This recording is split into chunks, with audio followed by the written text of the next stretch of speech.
Ça veut dire si tu lui pètes sa gueule le premier jour, s'il revient encore, c'est qu'il a envie. Ok. Mon premier entraînement, alors il me dit ouais, va sous le ring. Donc je vais sous le ring, il me met face à un gars, le gars doit faire aller 65 kilos. Et toi à l'époque c'était Tu combien? vois, même à l'époque j'étais dans les 75. Ok. Un truc comme ça, tu vois, j'ai toujours eu un petit gabarit même étant jeune, tu vois, j'avais 14-15 ans.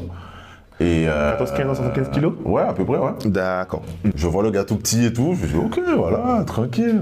Et le gars, je l'ai pas touché. Ok. Le gars, je l'ai pas touché, mais il avait un gros niveau aussi.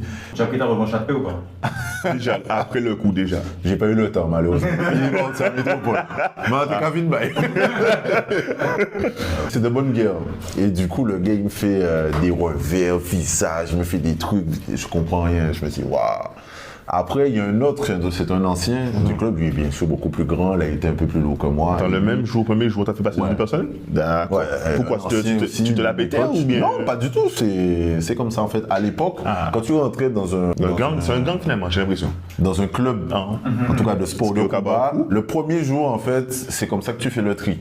Ça veut dire si tu lui pètes sa gueule le premier jour, s'il revient encore, c'est qu'il a envie. Ok, bien. Tu vois, si tu le revois plus, on a compris pourquoi. Ok. Tu vois, c'est déjà un test. Ok. Au niveau mental, etc. et tout.